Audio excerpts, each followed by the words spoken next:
दोस्तों, नवरात्रि के इस पावन अवसर पर अगर आप माता रानी को अपने घर पर बुलाना चाहते हैं तो कमेंट बॉक्स में लिखे माता रानी आपका स्वागत है हमारे घर में। माँ वैष्णो के लिए एक लाइक तो बनता है। दोस्तों, नवरात्रि का महापर्व बहुत ही शुभ और मंगलकारी माना जाता है।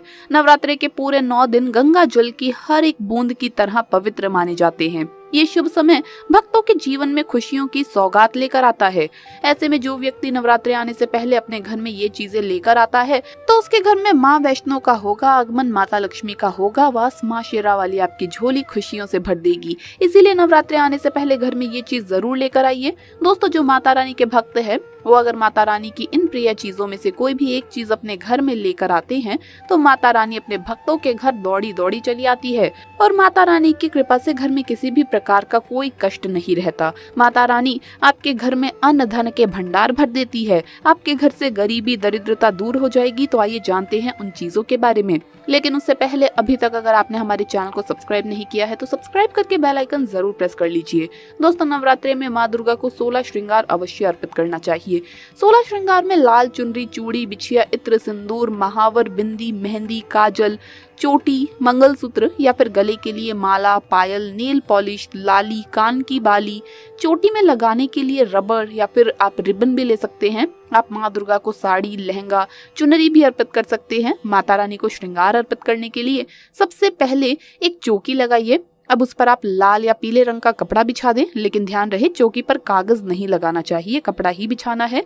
इसके बाद उस पर माता रानी की तस्वीर या फिर मूर्ति आदि रखें। इसके बाद माँ को टीका लगाएं और श्रृंगार का सभी सामान अर्पित करें। मान्यताओं के अनुसार नवरात्रि में जो भी व्यक्ति माता रानी को 16 श्रृंगार चढ़ाता है तो उसके घर में सुख समृद्धि आती है और अखंड सौभाग्यवती होने का वरदान मिलता है। ध्यान रखें कि जो भी महिला माता रानी को 16 श्रृंगार का सामान अर्पित करती है तो उन्हें खुद भी 16 श्रृंगार करना चाहिए। ऐसा करने से माँ जल्द ही प्रसन्न हो जाती है और स्त्री को देती है सौभाग्यशाली होने का वरदान। नवरात्रि के बाद आप 16 श्रृंगार का सामान या तो सुहागन, ब्राह्मण या फिर किसी गरीब महिला को दान में दे सकते हैं या फिर आप खुद भी माता रानी के प्रसाद के स्वरूप में इन सामग्रियों का इस्तेमाल कर सकते हैं।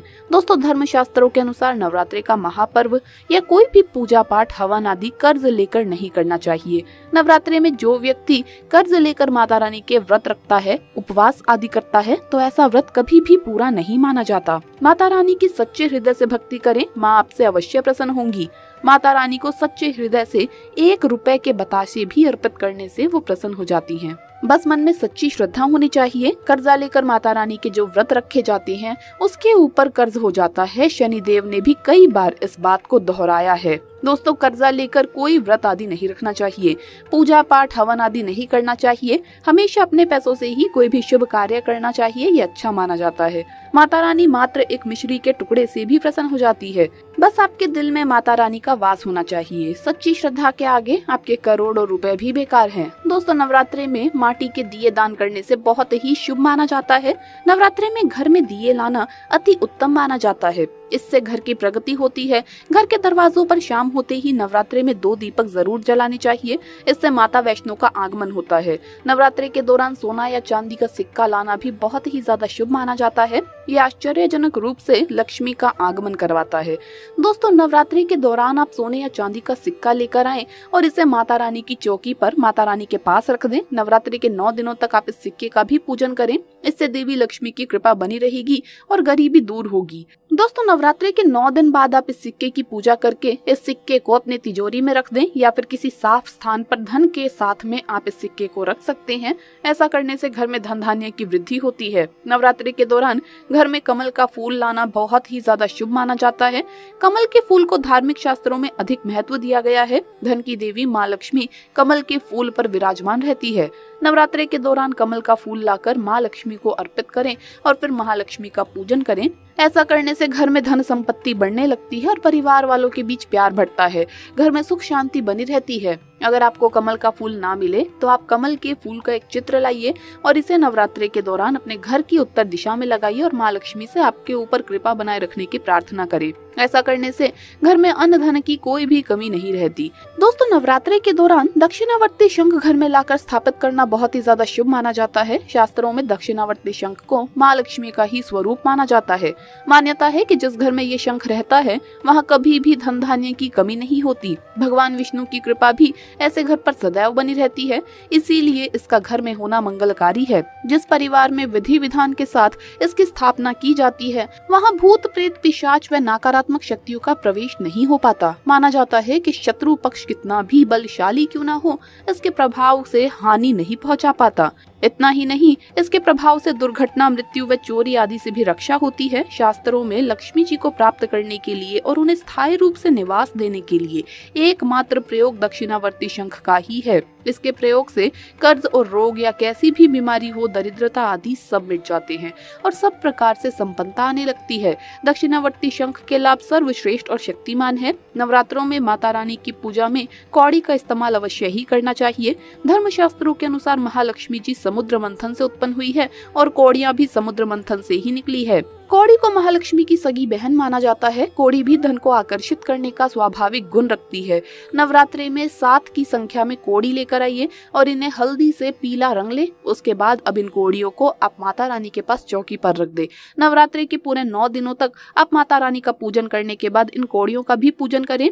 कौड़ी पर रोज हल्दी और कुमकुम से तिलक करें और अक्षत और पुष्प चढ़ाएं। फिर नवरात्रि के 9वें दिन कन्या पूजन के बाद आप इन कौड़ियों को लाल कपड़े में बांधकर अपने धन रखने के स्थान पर रख दें। ऐसा करने से धन में 2 गुना चौगुना बढ़ोतरी होगी और कौड़ी को धारण करने से बुरी नजर और बुरे संकटों से भी रक्षा होती है।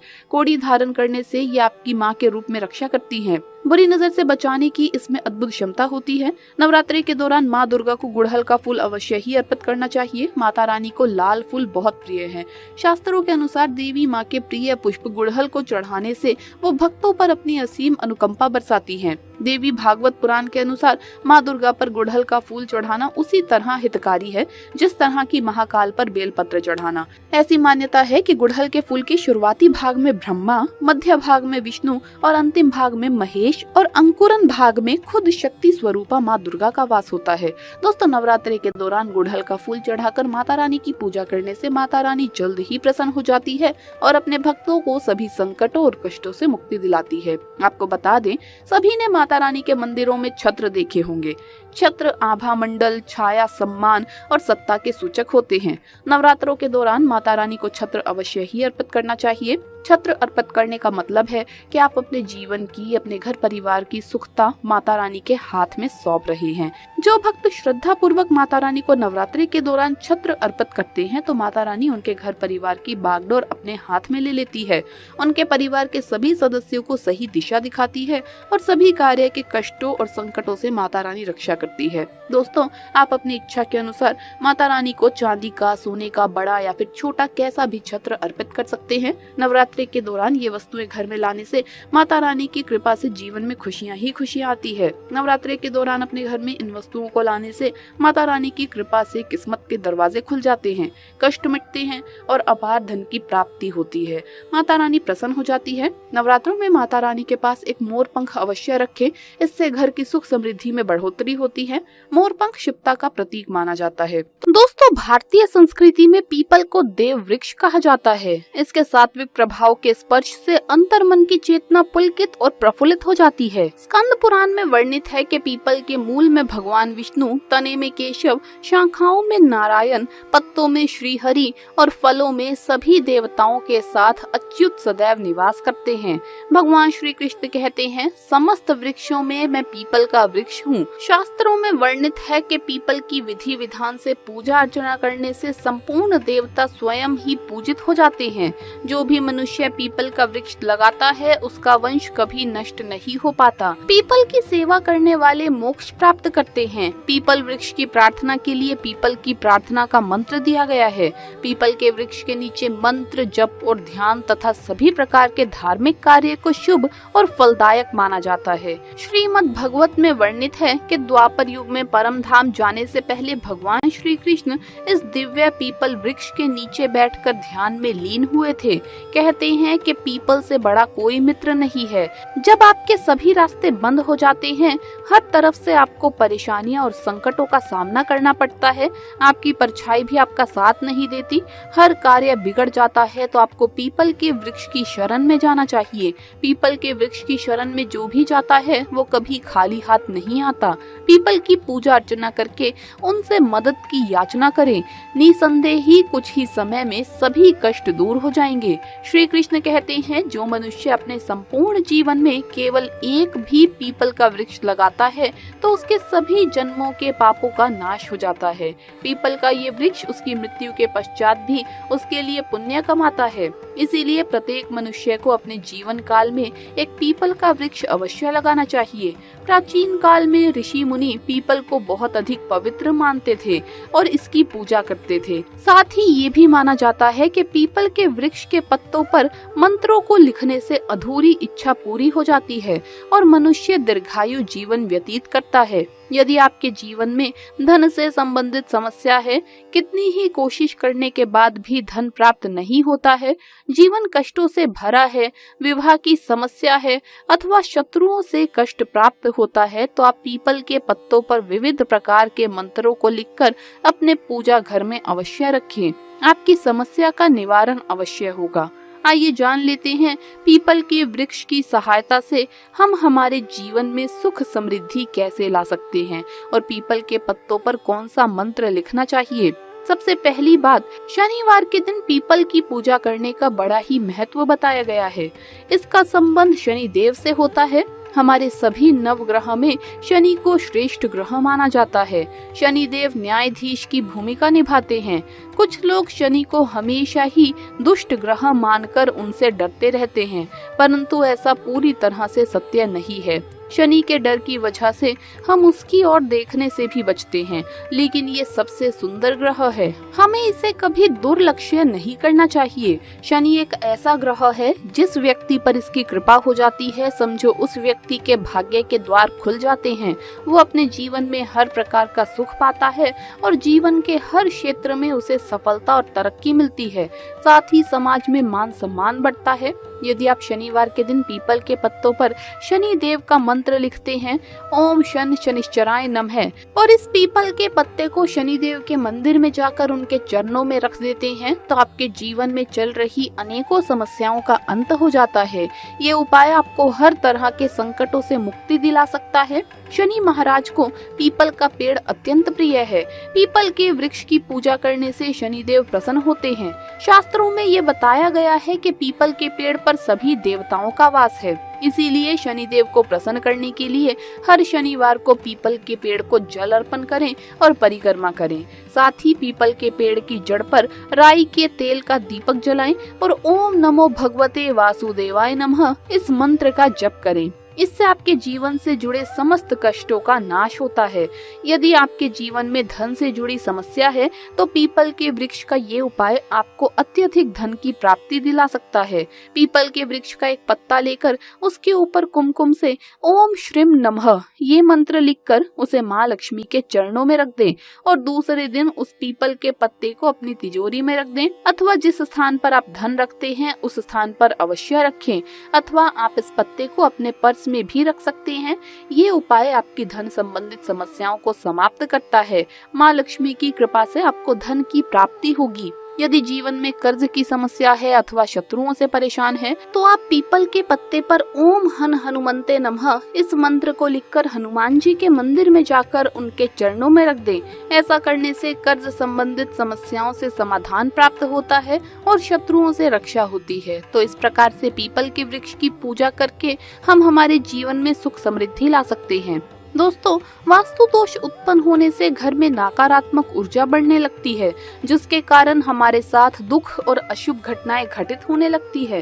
इन सभी परेशानियों से छुटकारा पाने के लिए वास्तु शास्त्र में ऐसे कई उपाय बताए गए हैं जिनसे घर में सकारात्मकता का वास होगा और वास्तु दोष में भी कमी आती है। नंबर 1, सुबह घर की सफाई के उपरांत हल्दी को जल में घोलकर एक पान के पत्ते की सहायता से अपने संपूर्ण घर में छिड़काव करें। इससे घर में माँ लक्ष्मी का वास तथा शांति भी बनी रहेगी। इसी प्रकार घर में सफाई करने के उपरांत गंगा जल के छिड़काव से नकारात्मक शक्तियाँ दूर होती है और वास्तु दोष दूर भागता है। नंबर 2, गलत दिशा में रखी गई धार्मिक पुस्तकें वास्तु दोष का कारण बनती है। वास्तु के अनुसार धार्मिक पुस्तकों और ग्रंथों को हमेशा पश्चिम की तरफ ही रखना चाहिए। किसी दूसरी दिशा में बेड के अंदर अथवा गद्दे या तकिए के नीचे धार्मिक पुस्तकें रखना शुभ नहीं होता।